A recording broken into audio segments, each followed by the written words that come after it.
a doutrina espírita nasceu do fenômeno, da história contada de cada fenômeno.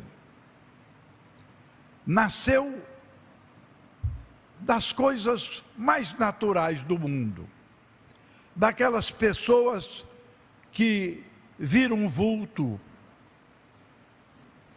ouviram vozes, presenciaram fenômenos físicos, e daquilo tudo foi saindo um ensinamento. Por que esse fenômeno? Por que é que eu ouvi a voz do meu avô? E o meu irmão morto veio falar comigo mesmo? E os fenômenos entre livros, os fenômenos nas bibliotecas, fenômenos que acontecem sempre, que lição se tira disso?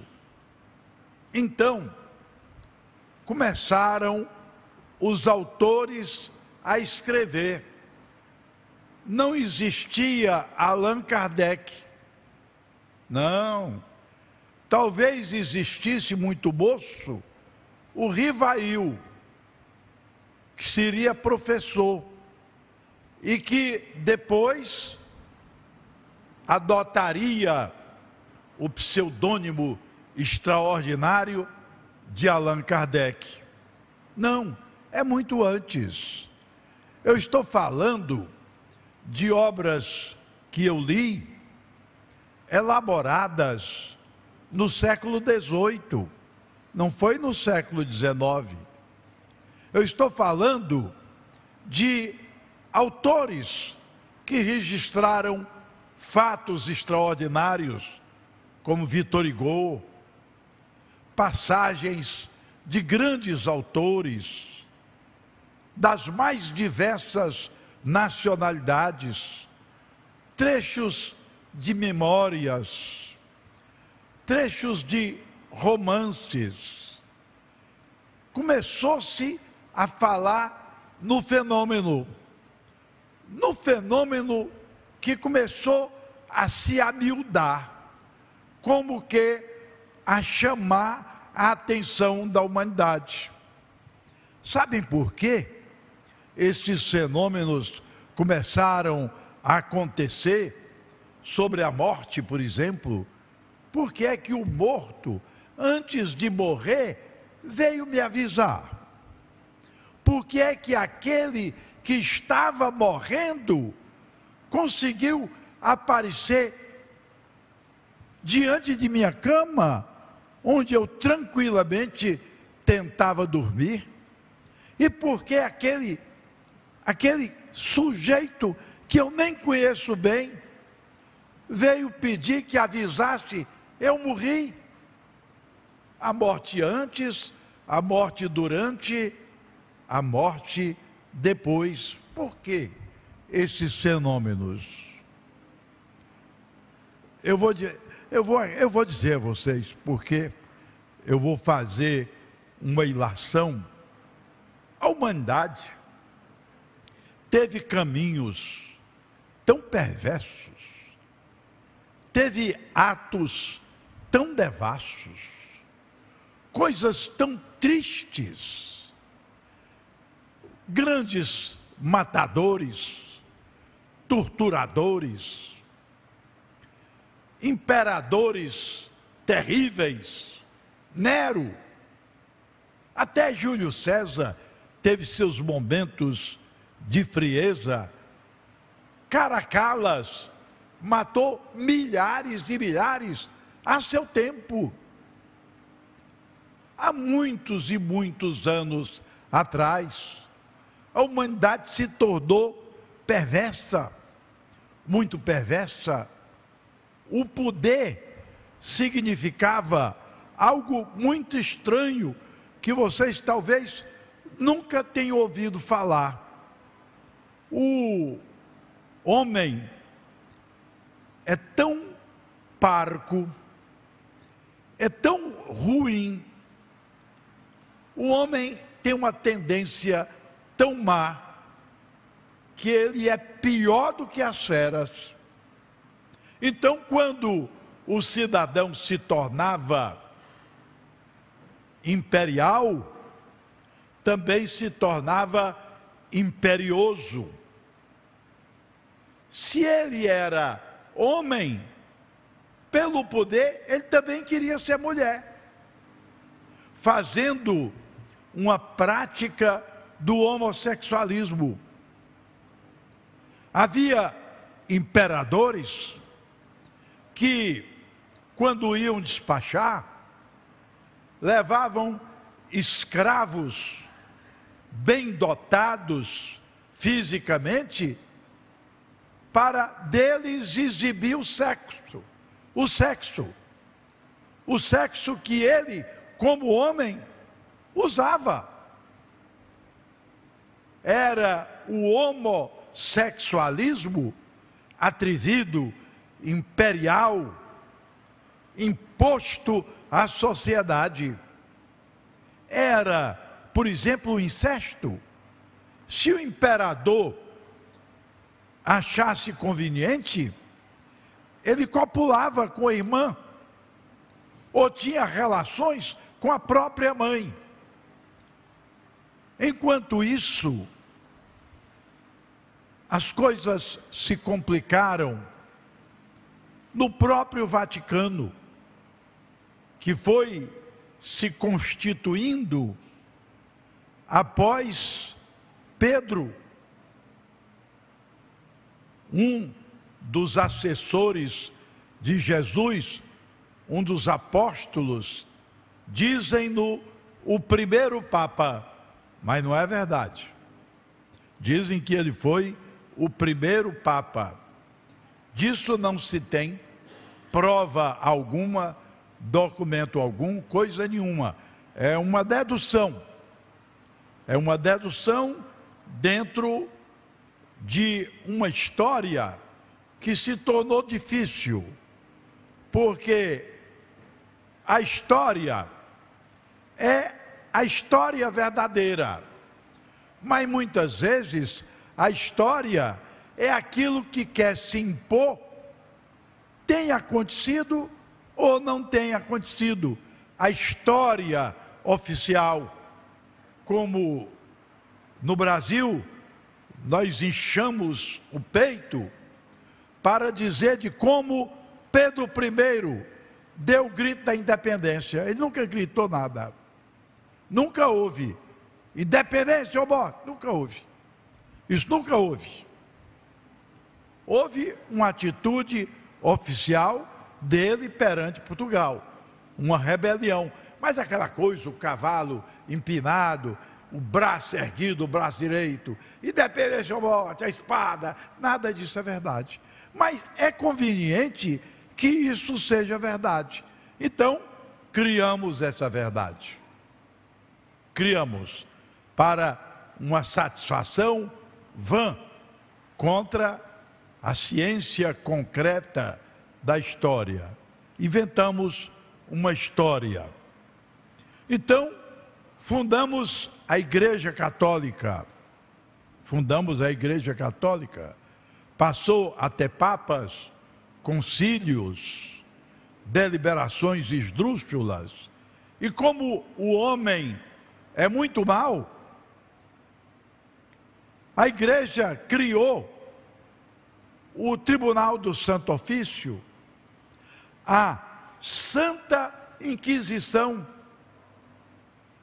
A igreja fez guerras, tomou ouro, se juntou aos governos, dirigiu governos, e quem se rebelou contra isso foi queimado em praça pública, foi excomungado, foi perseguido, perdeu todo o patrimônio. Não, o patrimônio dele agora é da igreja, não é mais dele.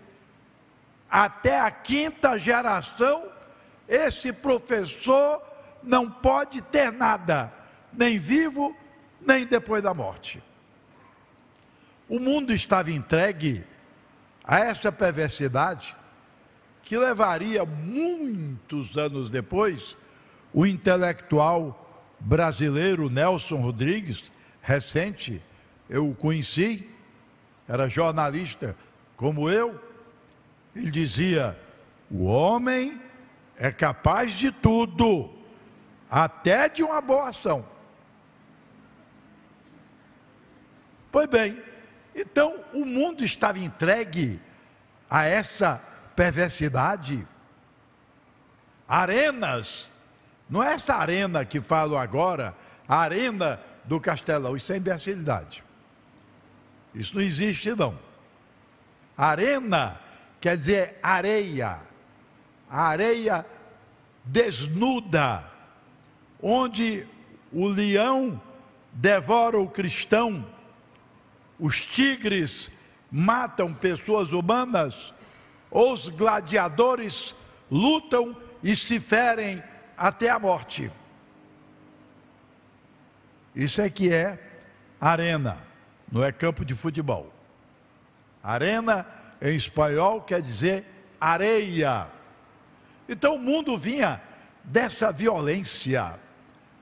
Cristãos sendo devorados por leões, feras, e os componentes da elite da época sentados em cadeiras já confortáveis naquele tempo, comendo, com um amante ao lado, ou muita bebida, gozando o sofrimento até a morte daquelas pessoas.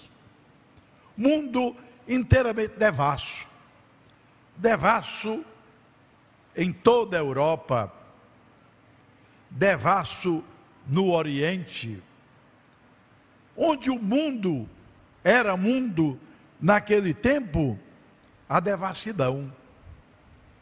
O Brasil era apenas um país recém-descoberto.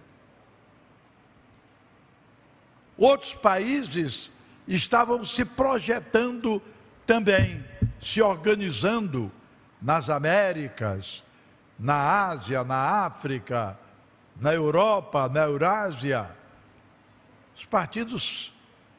Os partidos políticos só viriam a existir muitos e muitos e muitos anos depois, para consolidar a devassidão da humanidade. Então, o mundo entregue ao sangue, à perseguição, às invasões, os grandes da história, todos são perversos. Aníbal, vá atrás de quem era o Aníbal.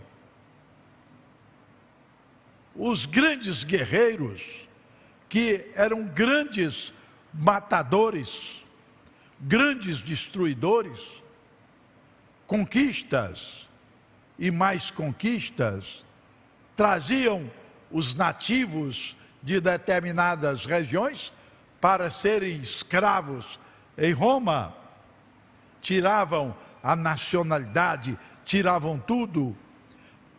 A devassidão sexual.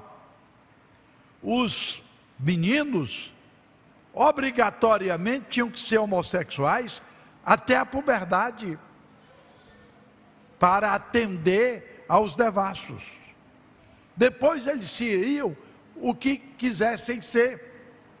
Existiam os castrates, isto é, as pessoas castradas. Até no mundo da música se adotava a castração para o homem ter voz de mulher, porque pelos preconceitos de então, a mulher não podia cantar, só o homem. Então, tinha que ter a voz feminina, o soprano, o contralto, o mezzo-soprano. Então, os meninos eram castrados. A humanidade era assim. Então começaram a acontecer fenômenos. O mundo espiritual se apiedou do mundo material e os fenômenos foram acontecendo. Joana d'Arc é um fenômeno. Muitos videntes foram aparecendo no Oriente, no Ocidente, em todo canto. Aí a literatura começou a registrar. E pessoas apareceram visando estudar. Que é isso? Que fenômeno é esse? Então, os fenômenos precisavam de ser interpretados. Quando foi no século XVIII, na Revolução Francesa, já havia muito fenômeno. Por isso é que existiam os materialistas, como Voltaire. É para contestar o fenômeno espiritual. Ah, fulano, materialista. Ah, eu não creio em nada, eu só creio na matéria. Não creio no espírito. Ainda hoje, a Rede Globo apresenta um homem que desvenda as coisas. Então ele começa, chamamos Mr. Fulano para examinar tal fenômeno. Aí ele se apressa e diz o seguinte: olha,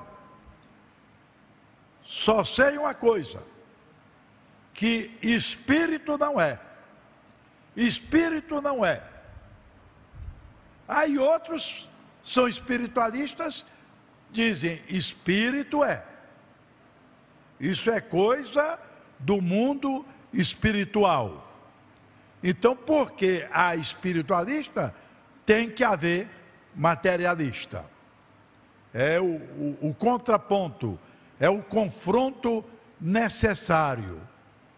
Então, o que é isso? Que fenômeno é esse? O Flammarion, por exemplo, foi presenciar uma casa na França que era apedrejada.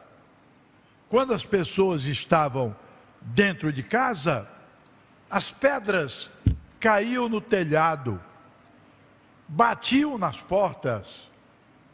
Era a casa mal assombrada.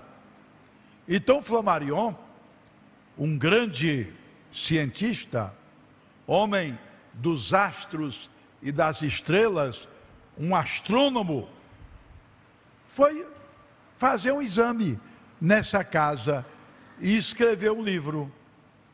Ninguém apedrejava a casa, ninguém batia nas portas. Eram fenômenos físicos da espiritualidade, como a chamar a atenção para alguma coisa.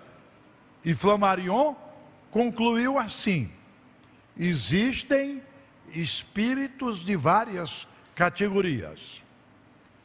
Espírito ainda não desenvolvido, espírito inculto, espírito consciente. Então, o fenômeno da casa mal assombrada nada mais era do que espíritos da natureza ainda em evolução que provocavam aqueles fenômenos, porque não dispunham de um conhecimento ético, de um conhecimento moral, provocavam aqueles acontecimentos. Esses livros, estou citando um, iam sendo escritos e cada autor buscava a sua interpretação. O mesmo Flammarion escreveu um livro. Ele queria constatar a presença de Deus. Que é Deus? Que é Deus? Onde está Deus? Onde está? Onde é que ele fica? como ele é. Então, Flammarion escreveu outro livro, Deus na Natureza. E ele foi constatar a presença de Deus na própria natureza. Vai nascendo uma interpretação. Deus também está na natureza. Foram sendo feitos os estudos. Um escreveu porque participou de uma reunião em busca de determinadas verdades e viu que as mesas giravam, se locomoviam, batiam, respondiam a perguntas com pancadas. As mesas girantes.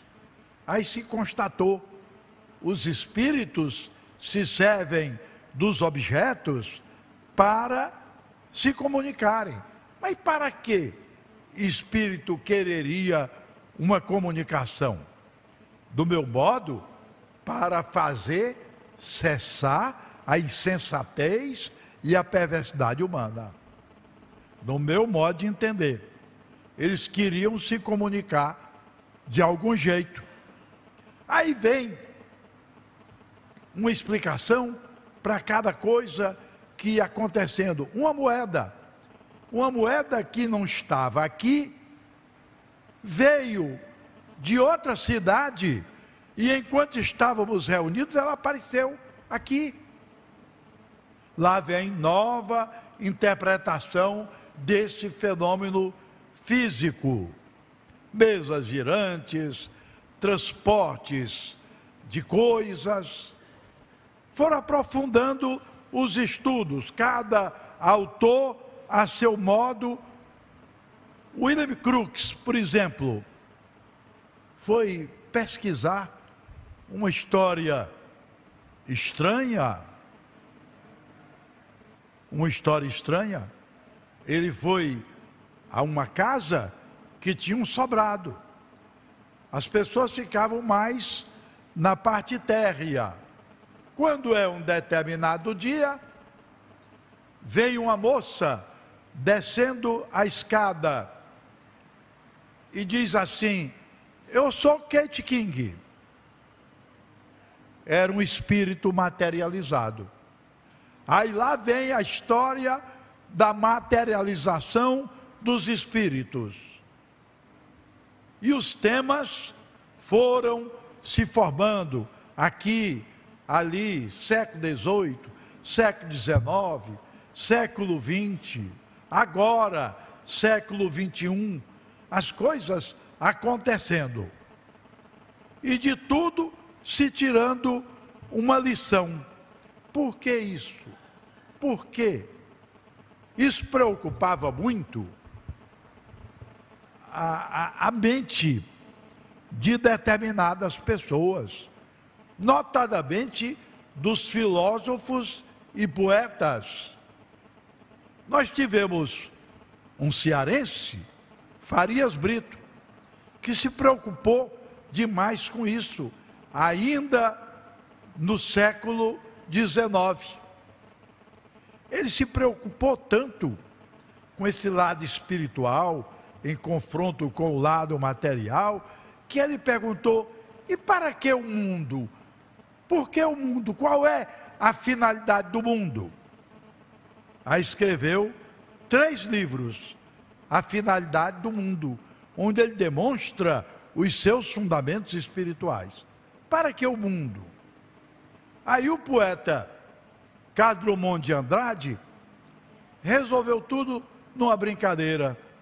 Mundo, velho mundo, se eu me chamasse Raimundo, eu seria uma rima e não uma solução. O que ele estava dizendo para Farias Brito é que ele sabia rimar mundo com Raimundo, mas para que o mundo ele não sabia. Mas queríamos saber para que o mundo. Para que o mundo. Então, os autores foram surgindo, foram se perturbando O Augusto dos Anjos, um poeta paraibano, ficou altamente amargurado, torturado. Aí fez poemas terríveis sobre a condição humana. Ele escreveu: vês, ninguém assistiu ao formidável enterro de tua última quimera. Somente a ingratidão, esta pantera, foi tua companheira inseparável. Acostuma-te à lama que te espera. Aí ele terminava tudo: escarra nessa boca que te beija. Amargura por não ter respostas espirituais, que no Brasil não chegaram a tempo. A França já estava bem antes, numa outra realidade, mas o Brasil não conhecia nada disso. Machado de Assis, o nosso grande Machado de Assis, o maior escritor da língua portuguesa, aí eu vou dizer, vocês não vão gostar, não sabia de coisa nenhuma, não sabia de nada. Ele ignorava tudo o que estava acontecendo na França, nem sabia o materialismo alemão de Karl Marx, não sabia o positivismo de Augusto Comte, nem o espiritualismo de Allan Kardec. E ele ria das reuniões espíritas que existiam no Rio de Janeiro no século XIX. Coelho Neto, no século XX, escreveu um livro, O Morto, só para criar uma gozação em torno do espírito de um homem que morreu. Depois, ele se tornou espírita com a morte do filho, quando a casa dele foi tomada por fenômenos e mais fenômenos.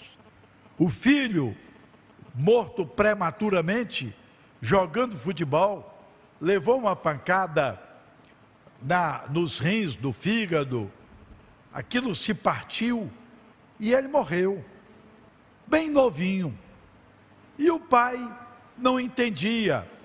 E o filho, que também ignorava tudo, embora fosse uma família douta em literatura e noutras filosofias, bom, o rapaz Emanuel, não queria sair de casa.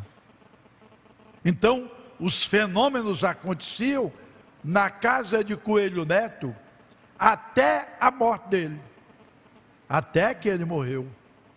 A morte do filho gerou a morte do pai. Aí ele já era espírita, já aceitava o fenômeno espírita e já cuidou de uma certa doutrina. Muito interessante isso. O mesmo Augusto dos Anjos ficou horrorizado, porque um dia começou a pensar. Ele bebeu, fez uma viagem maluca com boêmios, bebeu e começou a pensar sobre ele mesmo. O que é que eu estou fazendo aqui? Quem sou eu? E por que é que eu sofro quando penso? Aí escreveu um poema, em que ele perguntava por que Deus, que é maior que a ciência, não o matava para que ele não pensasse.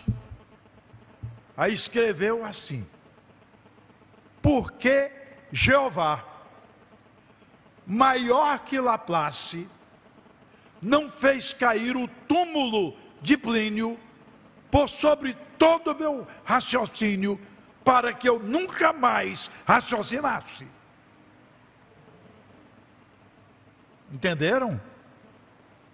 Era a noção da espiritualidade chegando a ele, através do raciocínio, mas para ele era violento raciocinar.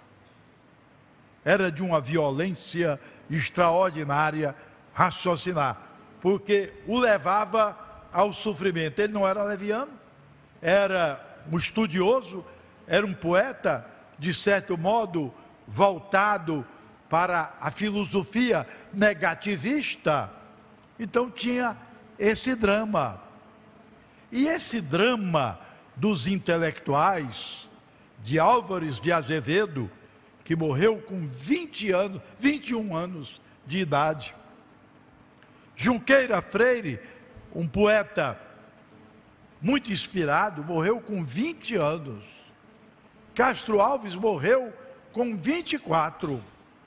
Fagundes Varela, também bem novinho. Não sei agora a idade do Fagundes Varela.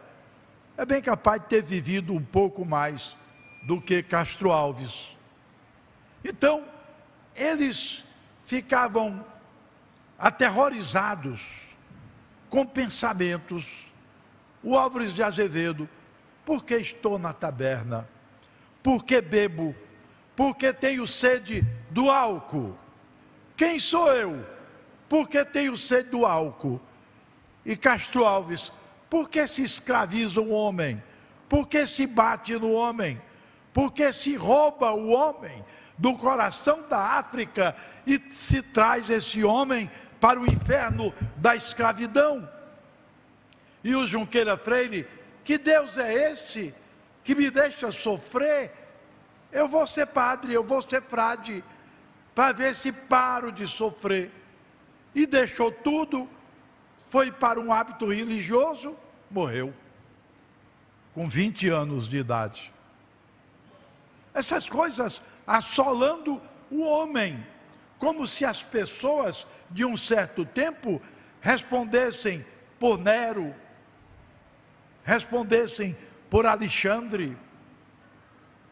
Mais modernamente, como se nós respondêssemos pelo Hitler, pelo Mussolini, pelo Stalin, matadores. O Stalin mandou matar o próprio filho. O Hitler matava milhões, com a maior facilidade do mundo. Bastava ter gás para matar as pessoas. Matou, inclusive, a mulher de Luiz Carlos Prestes, o comunista brasileiro, Olga Benário. Ele só esperou que a Olga tivesse um filho. Quando ela teve o filho, ela que havia sido entregue por Getúlio Vargas e pelo nosso Supremo Tribunal aos campos de concentração, ele só esperou que ela tivesse a filhinha dela, Anita Leocádia, que hoje é uma intelectual, é uma historiadora. A moça nasceu, a menina nasceu, a mãe foi para a Câmara de Gás. Porque o Brasil... Pois não. O Brasil a entregou. Então, essa é a verdadeira história do Espiritismo. É a história do sofrimento, da reação do mundo espiritual diante de um materialismo perverso, assassino, frio, devasso. Dom Pedro I tinha um hobby. Vocês querem saber? Pois eu vou dizer. Ele saía à noite no melhor cavalo do império e ia aos casebres estuprar jovens escravas.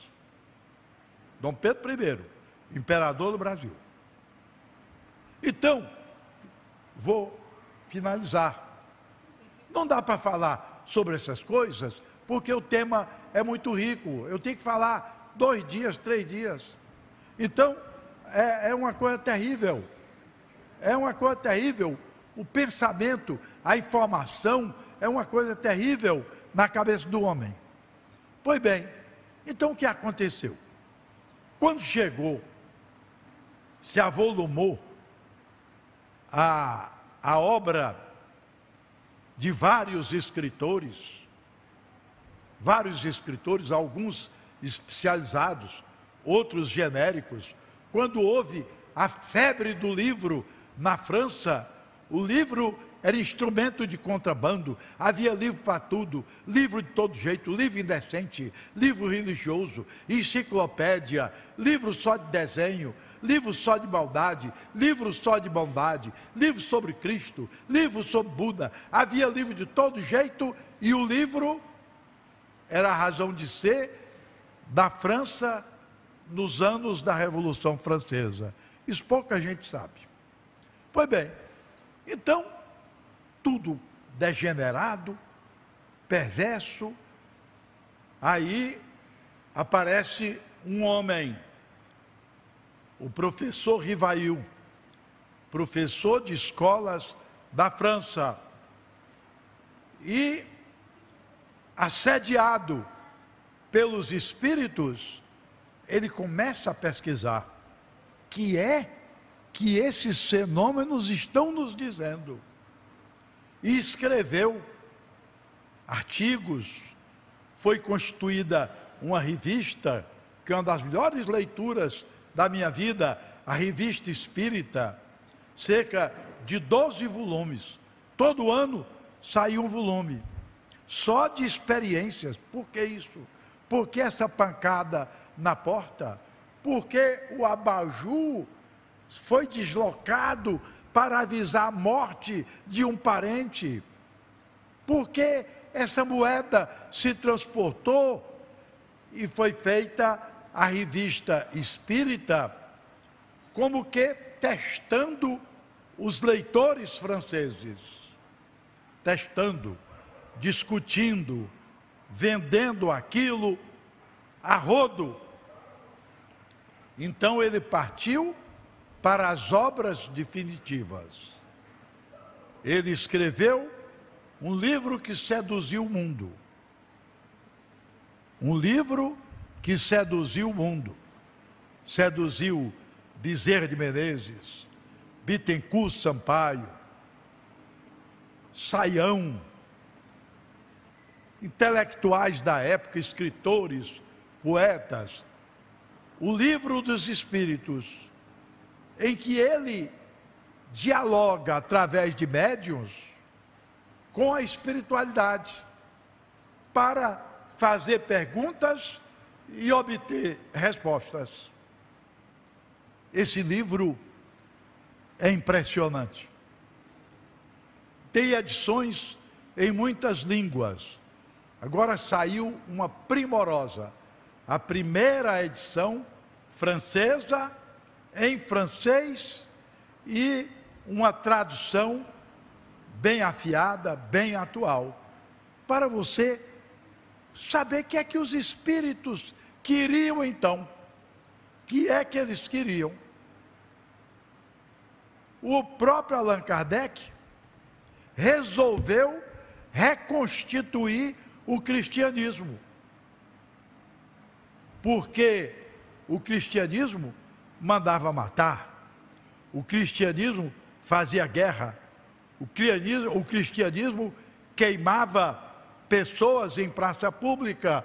Um dia eu contarei para vocês a triste história do professor Giraldes, de Portugal.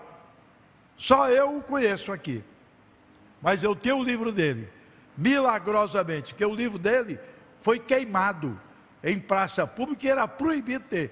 Quem tivesse, também era queimado. E eu encontrei um, e tenho. Então, eu posso falar do professor de Direito Romano e de Direito Eclesiástico, Giraldes. Um dia me chamem aqui para falar sobre ele. Vítima da Inquisição portuguesa. Brasileiros foram queimados em Portugal. O Judeu era um escritor brasileiro, foi queimado em Portugal. Um irmão do pai do Afonso Arinos, de Belo Franco, irmão do outro Afonso Arinos, foi condenado em Portugal a morrer na fogueira, também porque escreveu algo que não agradou. Então era preciso reconstituir o cristianismo. Então, vocês perguntam, a história da doutrina é a coisa mais simples do mundo. A história da doutrina é estudar por que esses fenômenos, que significam esses fenômenos, isso para o futuro, e voltar em busca do passado para tirar das brenhas da história, da escuridão da história, a figura de Jesus, a verdadeira figura que está no Evangelho segundo o Espiritismo. Então, a doutrina é essa busca, compreender por que a espiritualidade se acercou de nós e imediatamente, como uma satisfação a essa espiritualidade, reconquistar o cristianismo, restaurá-lo, ponto a ponto, vírgula a vírgula, e compreender uma Bíblia sem anarquia, porque a maior anarquia do mundo é o que se fez com a Bíblia. Cada pessoa botou na Bíblia o que achava que a Bíblia devia dizer. Tem uma Bíblia de uma editora, Ave Maria, que no Velho Testamento, muitos milhares de anos antes de Jesus, diz o seguinte: o Espiritismo é condenado, é coisa do diabo. Ora, essa palavra só passou a existir a partir de 1850. Mas já no Velho Testamento ela está. Porque brincaram com a Bíblia. Os Kardecs do futuro vão restaurar a Bíblia. Vão restaurar, porque ela não existe. Ela é uma anarquia. Não tem uma palavra melhor para dizer, eu sou leitor da Bíblia. Enquanto tudo que eu quiser, eu fundamento na Bíblia. Depende do que eu quiser. Aí eu sei qual é a edição que tem. Ah, isso está na tradução protestante. Isso aqui está na tradução católica. Isso aqui vem na Bíblia de Jerusalém. Isso aqui existe na Bíblia editada da Inglaterra. Tudo que eu quiser, eu boto na Bíblia.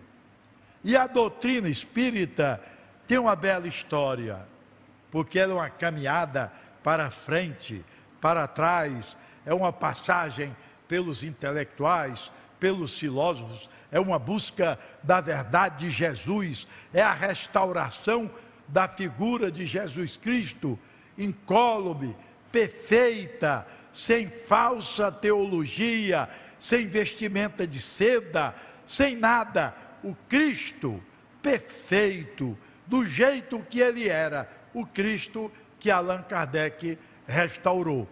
Então, falar da doutrina espírita é uma loucura, e essa minha palestra foi uma verdadeira loucura, porque eu tive que mostrar os homens angustiados, os poetas enlouquecidos, o grande sábio analfabeto, coisas assim, para vocês poderem entender que o Espiritismo é luz, é a coisa mais extraordinária do mundo e que nos renova todo dia e a toda hora. Eu nunca vou amanhecer pior do que ontem.